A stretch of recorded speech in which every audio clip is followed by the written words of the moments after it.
प्रेम यादव का मरना, उन्हें घर बुलाना, उसके बाद किसी धारदार हथियार से जान ले लेना, उसके बाद आसपास के क्षेत्र पे ये सूचना मिल जाना कि उनकी जान चली गई, लोग गए और उसके बाद ये घटना हुई। मैं मौके पे घटना में पहुंचा हूं, देखा है मैंने। उस परिवार के रहने का और उस परिवार में जो घर बना वो मैं देख करके आया हूं। वो घर और ये घर जहां प्रेम यादव थे दूर था। आखिरकार किन परिस्थितियों में वहां जाना पड़ा उन्हें? क्या वजह थी कि सुबह ही सुबह वो मौके पे चले गए?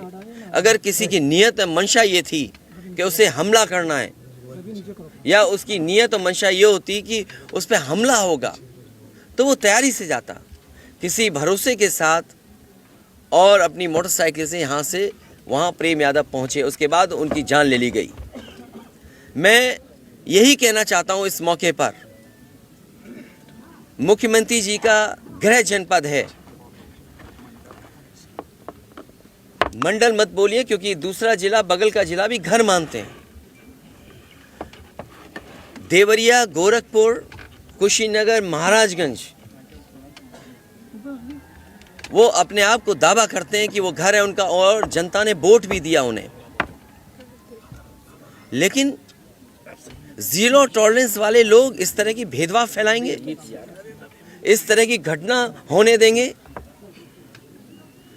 और फिर उसका राजनीतिक लाभ लेना चाहेंगे आप। ये जितनी भी तस्वीरें आई हैं, जो बीजेपी के नेताओं की आई हैं तस्वीरें, मैंने देखी हैं और लोगों ने चर्चा की उन तस्वीरों को देख करके। बीजेपी के लोग घटना से राजनीतिक लाभ लेना चाहते हैं।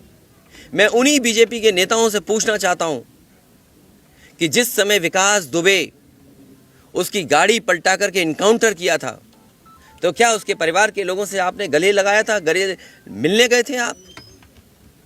और याद कीजिए वो जगह कानपुर देहात की, जहां एक पिता के सामने उसकी पत्नी और उसकी बेटी की जान ले ली बुलडोजर ने आग लगा करके। क्या ये बीजेपी के लोग उनके परिवार के लोगों से गला मिलाए लगे थे जाकर के? और मुझे याद है जब उसका परिवार का बेटा डीएम आवास में धरना दे रहा था ठंड में, उसके पूरे कपड़े उतरवा करके पुलिस ने पीटा था, उसको मारा था। उत्तर प्रदेश के लोग वो घटना भी नहीं भूलेंगे कि जहां पे एक आईपीएस ने एक ब्राह्मण परिवार की जान ले ली थी। आईपीएस उत्तर प्रदेश नहीं रह पा रहा था, भगोड़ा बन गया था, अंतोगत्वा उसको जेल जाना पड़ा। तो बीजेपी के लोगों से मेरी यही सलाह है, बहुत छोटे लोग हैं, किसी के दुख में चश्मा लगा करके तुम दुख प्रकट करना चाहते हो? इससे ज्यादा घटिया काम राजनीति में कोई नहीं कर सकता। ये वो लोग हैं जो घटना में राजनीतिक लाभ लेना चाहते हैं। मैं तो कहता हूं अगर ये निष्पक्ष हैं और जीरो टॉलरेंस इनके मन में है अगर, तो दोनों परिवारों की मदद करें। और भेदभाव नहीं होना चाहिए। आप बुलडोजर से इस घर को डराना चाहते हैं। सवाल घर का गिरने का नहीं है, सवाल आपकी नीयत का है।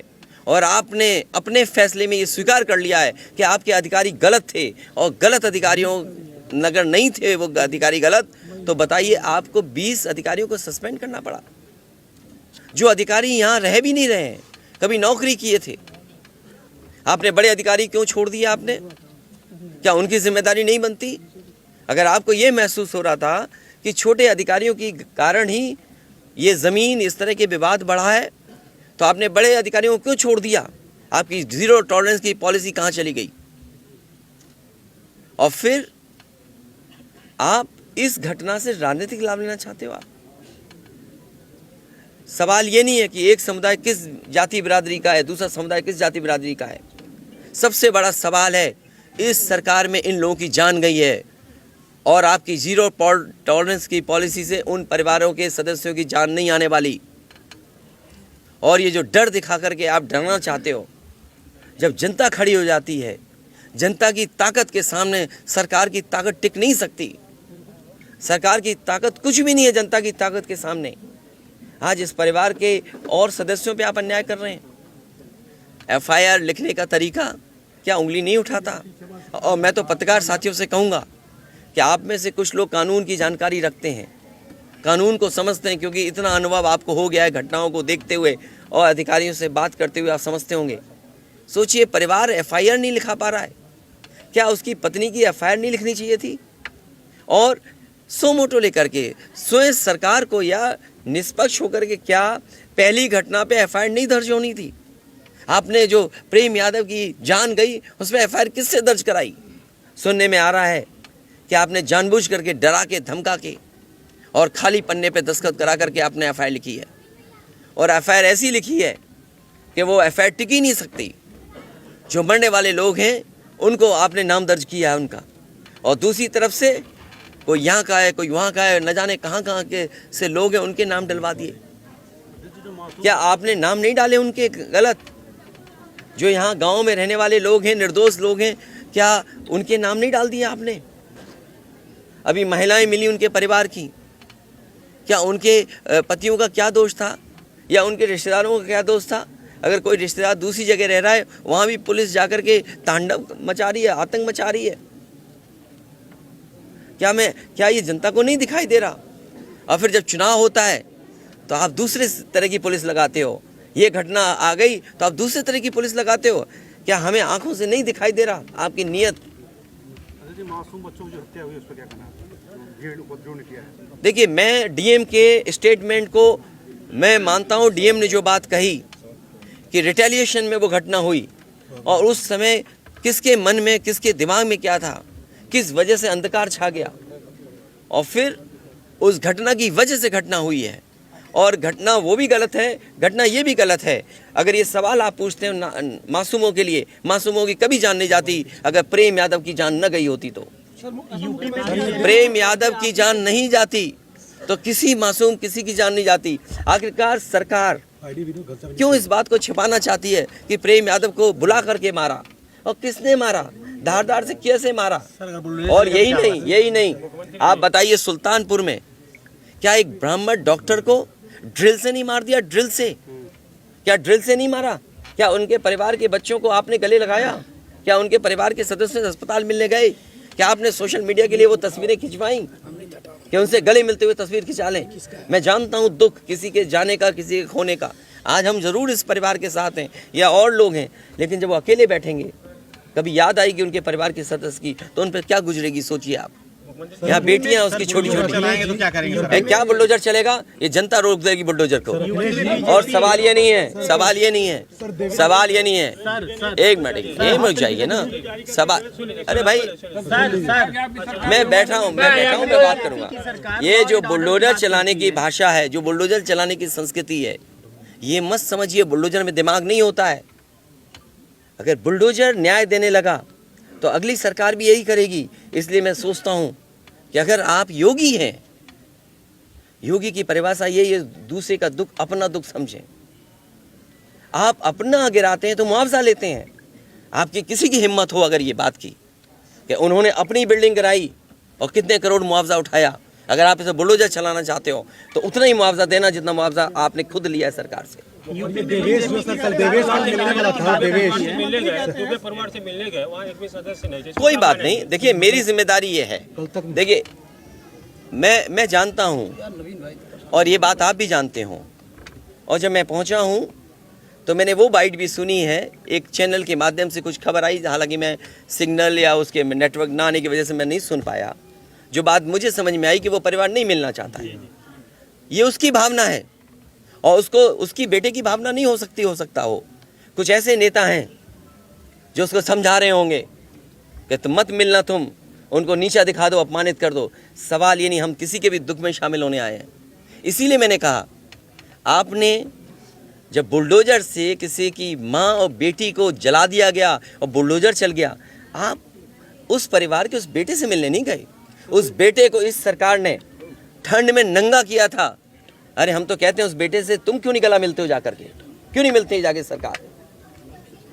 यूपी में बीजेपी मैं आर्थिक सहायता इस परिवार की भी, और अगर वो परिवार कहेगा तो मैं उस परिवार की भी मदद करूंगा। अच्छा ये क्या है सबका साथ? अच्छा ये बेटा क्या जानेगा?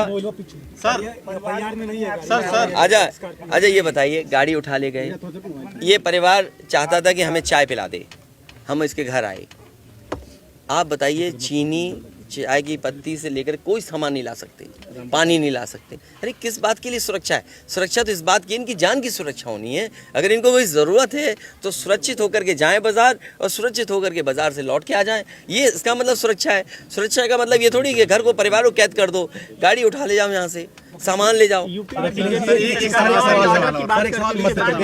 देखो, मध्य प्रदेश का भी मत पूछो, मैं आपसे कह रहा हूँ, आप पत्रकार साथी हो, नहीं कोई देखिए आर्थिक सहायता नहीं। ये परिवार अगर पढ़ेगा लिखेगा, जो पढ़ाई करना चाहेगा, जो मदद कहेगा, मैं करूँगा मदद।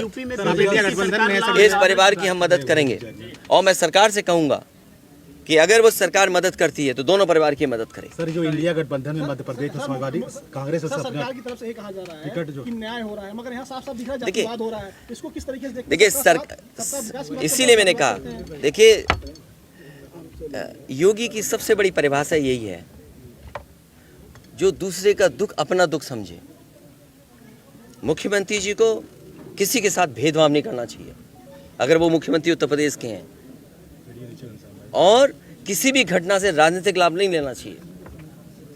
अगर इस सरकार ने न्याय दिया होता, न्याय पहले दिन से देना शुरू किया होता, तो शायद हम लोगों पे भी दबाव नहीं बनता कि हम आते हो घर परिवार के लोगों से मिलते आकर। सर, कांग्रेस के लोग कह रहे हैं कि आप बीजेपी को फायदा पहुंचाना चाहते हैं। देखिए सुनिए, ये बात भी कांग्रेस के मुंह से अच्छी नहीं लगती। यूपी में बदला लेंगे उसका? नहीं, देखिए बदला बदली बात मत करो, बदले बात मत। देखिए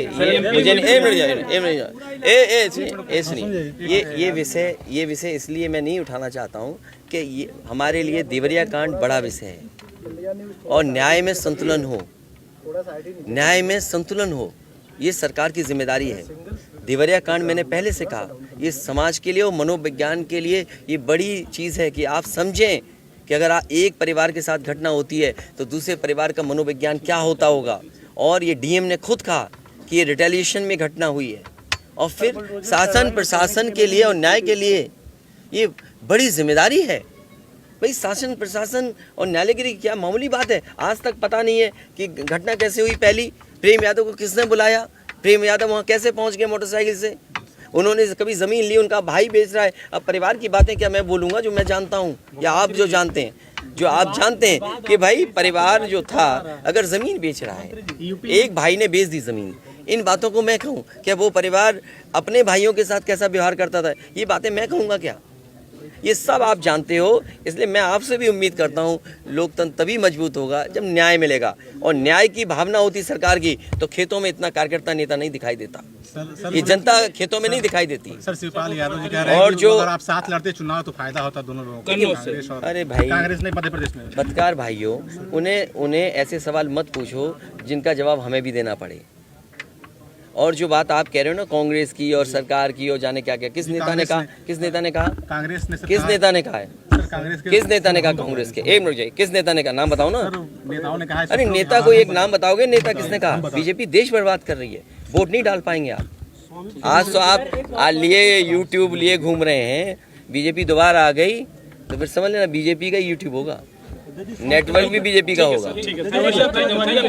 इस परिवार की मदद कराइए। दो परिवारों को झगड़ा दो समाज में बांट दिया। नहीं, कोई समाज में नहीं बटा, ये बीजेपी बांटना चाहती है। मैं पूरा भरोसा रखता हूँ कि जो समाज है वो समाज के जागरूक और समझदार लोग जानते हैं कि न्याय मिलने से ही समाज जुटेगा। इसलिए मुख्यमंत्री जी की जिम्मेदारी बड़ी बनती है।